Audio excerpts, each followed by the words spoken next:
Power sharing ವಿಚಾರ ಕೇವಲ ಮಾಧ್ಯಮಗಳಲ್ಲಿ ಮಾತ್ರ ಚರ್ಚೆ ಆಗ್ತಿದೆ. ಈ ಬಗ್ಗೆ ಪಕ್ಷದಲ್ಲಿ ಯಾವುದೇ ಚರ್ಚೆ ಆಗಿಲ್ಲ ಎಂದು ಇಂಧನ ಸಚಿವ ಕೆಜೆ ಜಾರ್ಜ್ ಸ್ಪಷ್ಟಪಡಿಸಿದ್ದಾರೆ. ಜನವರಿ 23ರಂದು ಸಂಜೆ 6:30ಕ್ಕೆ ನಗರದಲ್ಲಿ ಮಾತನಾಡಿದ ಅವರು, ಪವರ್ ಶೇರಿಂಗ್ ಬಗ್ಗೆ ಸಿಎಲ್ಪಿ ಮೀಟಿಂಗ್ನಲ್ಲೂ ಚರ್ಚೆಗೆ ಬಂದಿಲ್ಲವೆಂದರು. ಇನ್ನು ಬಿಜೆಪಿಯು ತನ್ನ ಆಂತರಿಕ ಕಚ್ಚಾಟ ಮುಚ್ಚಿಕೊಳ್ಳುವ ನಮ್ಮ ಪಾರ್ಟಿಯಲ್ಲಿ ಏನೇನು ನಡೆಯುತ್ತಿದೆ ಎಂದು ಹೇಳಿ ದಾರಿ ತಪ್ಪಿಸುತ್ತಿದ್ದಾರೆ. ನಮ್ಮ ಪಕ್ಷದ ಬಗ್ಗೆ ಮಾತನಾಡಲು ಜನಾರ್ದನ ರೆಡ್ಡಿಗೆ ಯಾರು ಅಧಿಕಾರ ಕೊಟ್ಟಿದ್ದಾರೆ ಎಂದು ಜಾರ್ಜ್ ಕಿಡಿಕಾರಿದರು. Mallikarjun Sangolli, NKS TV4 news, Kalaburagi. ನೋಡಿ, ಆ ಥರದಿಲ್ಲ, ತಪ್ಪು ಕಲ್ಪನೆ. ನಮ್ಮಲ್ಲಿ ಏನಾಗಿದೆ, ಈ ಅಕ್ರಮ ಸಕ್ರಮ ಅಂತ 2004 ಅದರಲ್ಲಿ ಏನಾಗಿದೆ, ಅನ್ನಾಥರೈಸ್ಡ್ ಮಾಡಿಕೊಂಡು ಅದು ಏನಾಗ್ತದೆ, ಟಿಸಿಗಳು ಬರ್ನ್ ಆಗ್ತದೆ. ಆ ಟಿಸಿಗಳು ಬರ್ನ್ ಆಗೋದ್ರಿಂದ ನಾವು ಅದನ್ನ ಬ್ಯಾಂಕ್ ಇಟ್ಟು ರೂರಲ್ ಏರಿಯಾದಲ್ಲಿ 72 hours ಹೇಳ್ತೀವಿ, ಸಿಟೀಸಲ್ಲಿ 24 ಗಂಟೆಗೆ ಮಾಡ್ತೀವಿ. ಈಗ ಅಕ್ರಮ ಸಕ್ರಮ ನಾವೀಗ ತೀರ್ಮಾನ ತಗೊಂಡಿದ್ದೀವಿ. ಯಾರೋ 500 ಮೀಟರ್ ಒಳಗಡೆ ಇದೆ ದುಡ್ಡಿಂದ ಅವರಿಗೆ ನಾವು ಕೊಡ್ತೀವಿ. 4.5 ಲಕ್ಷ ಇತ್ತು, ಅದು 4.5 ಲಕ್ಷ. ಬರೀ 2600 ಮಾತ್ರ ದುಡ್ಡಿಂದ 500 ಮೀಟರ್ಗಿಂತ ಜಾಸ್ತಿ ಅಪ್ಲೈ ಮಾಡಿದ್ರೆ 2600. ಬಾಕಿ ಇರೋದ್ರಲ್ಲಿ 2.5 ಲಕ್ಷ ಈಗಾಗಲೇ ಕೊಡ್ತೀವಿ. ಬಾಕಿ ಇರೋದು ನಾವು ದುಡ್ಡಿಂದಲೇ ಕೊಡ್ತೀವಿ. ದುಡ್ಡಿಂದ ಕೊಟ್ಟುಬಿಟ್ರೆ ನಮಗೆ ಸುಲಭವಾಗಿ ಆದಷ್ಟು ಬೇಗನೆ ಕೊಟ್ಟು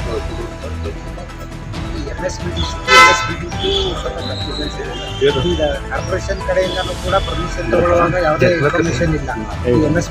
ಬಿಲ್ಡ್ ಮಾಡ್ಬೇಕಾದ್ರೆ ಟಿಸಿ ಬರುತ್ತೆ ಅಂತ ಹೇಳಿ 5,000 ಸ್ಕ್ವೇರ್ ಫೀಟ್ ಅಬೋವ್ ಕಟ್ಟಡ ಕಟ್ಟಬೇಕು. ಯಾವುದೇ ಬೇಕಾದರೂ ನೀವು ಎಲೆಕ್ಟ್ರಿಸಿಟಿ ಬಗ್ಗೆ ಅಪ್ಲಿಕೇಶನ್ ಹಾಕ್ಬೇಕು.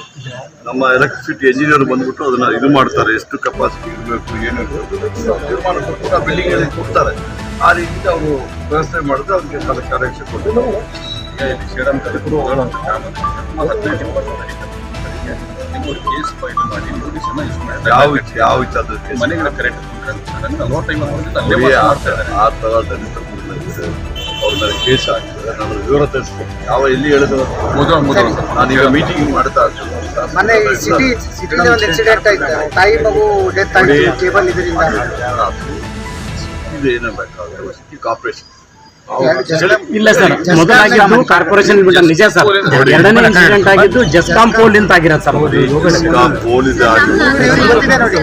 ಆಯ್ತು, ಅದು ಯಾರೇ ಆಗಲಿ, ಕಾರ್ಪೊರೇಷನ್ ಇರಲಿ, ಜಸ್ಕಾಂ ಅವರು ಇರಲಿ, ಯಾರಿಗೂ ಆದರೂ ಇಮಿಡಿಯೇಟ್ ಆಗಿ ಅದ್ರ ವಿಚಾರದಲ್ಲಿ ನಾವು ಒಂದು ಇದು ಮಾಡಿ ಅವ್ರಿಗೆ ಏನು ಕಾಂಪನ್ಸೇಷನ್ ಕೊಡ್ತೀವಿ. ಆಯ್ತಮ್ಮ, ನಾನು ಮಿನಿಸ್ಟರ್ ಆಗಿ ಹೇಳ್ತಾ ಇದ್ದೀನಲ್ಲ, ಅದನ್ನ ಒಂದು ಅಪ್ಲಿಕೇಶನ್ ಕೊಡಿ, ನನಗೆ ಮಾತಾಡಿ ಕೇಳ್ತೀನಿ ಏನಾಯ್ತು. ನನಗೆ ಅದು ಆಫ್ ಹ್ಯಾಂಡೆಡ್ ಆಗಿ ಹೇಳಲಿಕ್ಕೆ ಆಗುತ್ತೆ, ಕೊಡಿ ನನಗೆ.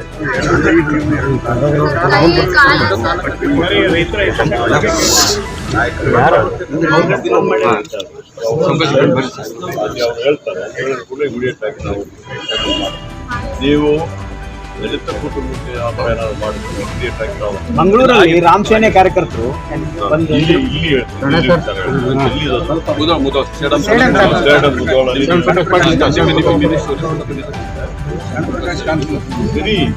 ಕೇಳ್ತೀನಿ ನಮ್ಮ ಅದಕ್ಕೆ ನಾನು ಯಾವಾಗಲೂ ಮೀಟಿಂಗ್ ಆದ್ಮೇಲೆ ನಿಮ್ಮನ್ನು ಮೀಟ್ ಮಾಡ್ತೀನಿ. ಮೊನ್ನೆನೂ CLP ಆಯ್ತು, ಅದು ಏನು ಡಿಸ್ಕಷನೇ ಬರಲಿಲ್ಲ. ಇವ್ರದಲ್ಲ ನಮ್ಮ ಏನು ಆ ಥರದ್ದು ಇದೇ ಇಲ್ಲ.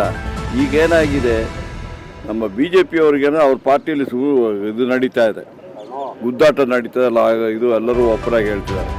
ಆಗ ಅವರು ಏನು ಮಾಡ್ತಿದ್ದಾರೆ, ಏನೋ ನಡೀತಾ ಇದೆ ಅಂತ ಹೇಳ್ಕೊಂಡು ನಿಮಗೂ ಸ್ವಲ್ಪ ಈ ಥರ ಎಲ್ಲ ಅಲ್ಲಿ ಹಂಗೆ ಇದೆ ಹಿಂಗೆ ಆಗಿದೆ. ನಾನು ಎಲ್ಲ ಕಡೆ ಹೇಳ್ತಾ ಇದ್ದೀನಿ.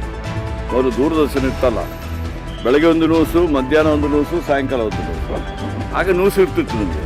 ಈ ಒಂದೊಂದು ಅವರಿಗೆ ನ್ಯೂಸ್ ಬಂದ ಮೇಲೆ ಬ್ರೇಕಿಂಗ್ ನ್ಯೂಸ್ ಬರಬೇಕಲ್ಲ.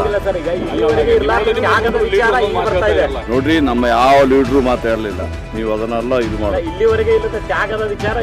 ತ್ಯಾಗ ಅಂದ್ಬಿಟ್ಟು ಕಾಂಗ್ರೆಸ್ ಪಕ್ಷದ ತ್ಯಾಗ ಇವತ್ತು ಇಲ್ಲಿ ಅಲ್ಲ. ಆ ಸ್ವಾತಂತ್ರ್ಯ ಹೋರಾಟ ಸ್ಟಾರ್ಟ್ ಆದಮೇಲೆ ಎಷ್ಟೋ ಜನ ತ್ಯಾಗ ಮಾಡಿದ್ದಾರೆ ಕಾಂಗ್ರೆಸ್ ಪಕ್ಷದಲ್ಲಿ. ಮಹಾತ್ಮ ಗಾಂಧೀಜಿಯವರ ನಾಯಕತ್ವದಲ್ಲಿ ಮಾಡಬೇಕಾದ್ರೂ ಹಲವಾರು ಜನ ಪ್ರಾಣ ತ್ಯಾಗವನ್ನು ಮಾಡಿದರೆ ಮಹಾತ್ಮ ಗಾಂಧೀಜಿಯವರು ಪ್ರಾಣ ತ್ಯಾಗ ಮಾಡಿದ್ದಾರೆ. ಅದೇ ರೀತಿಯಲ್ಲಿ ಇಂದಿರಾ ಗಾಂಧಿಯವರು ಮಾಡಿದ್ದಾರೆ, ರಾಜೀವ್ ಗಾಂಧಿಯವರು ಮಾಡಿದ್ದಾರೆ, ಸೋನಿಯಾ